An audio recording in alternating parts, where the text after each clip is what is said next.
Bonjour à tous, bienvenue à Izier en Côte d'Or, un village que l'on ne va pas vraiment explorer car on est surtout attendu dans un endroit secret pour rencontrer une association, notamment Frédéric, qui a prévu de tous nous faire retourner en enfance. Venez voir.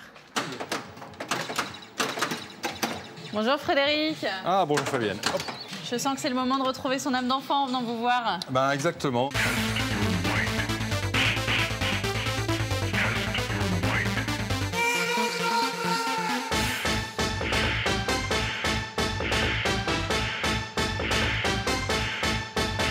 On est dans un endroit incroyable, expliquez-moi où on se trouve. Ben, on est un petit peu dans une caverne d'Alibaba, effectivement, Oui. où on mélange un petit peu, d'un côté une activité commerciale, il y a une association, des collectionneurs, et on mutualise un petit peu toutes nos compétences pour rénover pas mal de bornes, etc. Ben, je vais vous montrer, on va faire un petit tour. Allez, volontiers.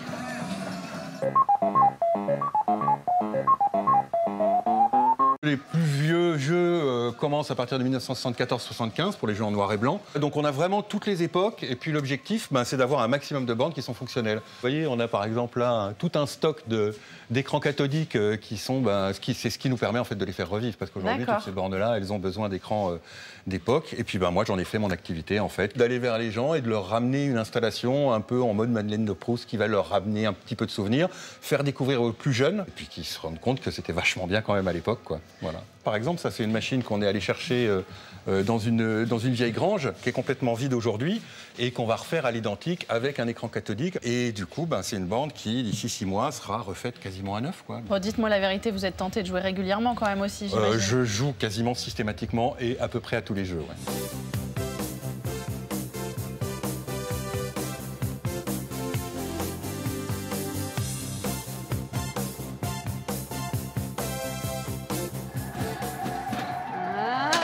Dommage.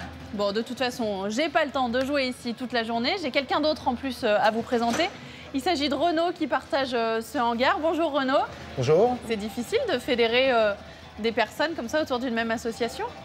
Sur des sites spécialisés de machines de jeu, j'ai réussi à trouver d'autres passionnés avec nous qui avons la volonté de faire évoluer, de faire connaître ce genre de machines-là auprès du grand public et donc d'organiser des événements, des salons pour justement accueillir le grand public. Là, tous les jeux qui sont autour de nous, Renaud, ce sont des flippers, c'est ça? Oui, tout à fait. Ces machines-là, ce sont des flippers. C'est difficile d'en trouver encore aujourd'hui des flippers? C'est très difficile d'en trouver et surtout sachant que les marques représentées ici n'existent plus. Oui. Donc le plus dur, c'est de refabriquer ou de trouver les pièces pour les réparer. Ça coûte combien? On peut savoir un peu un flipper aujourd'hui? Refait? Ouais. Un flipper refait comme ça, vous comptez dans les 4 000, 6 000, voire 9 000, 10 000 pour un neuf.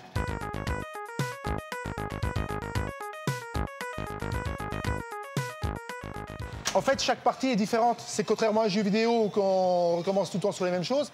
Là, il n'y a pas une boule qui suit la même trajectoire. Eh oui. Donc forcément, chaque partie, même si on est bon, chaque partie est différente.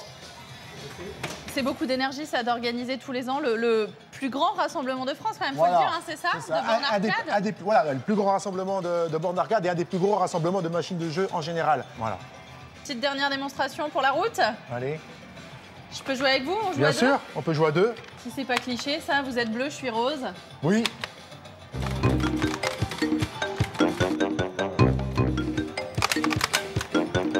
J'ai pas un super niveau par rapport à vous, hein. Je connais un peu mes jeux, quoi.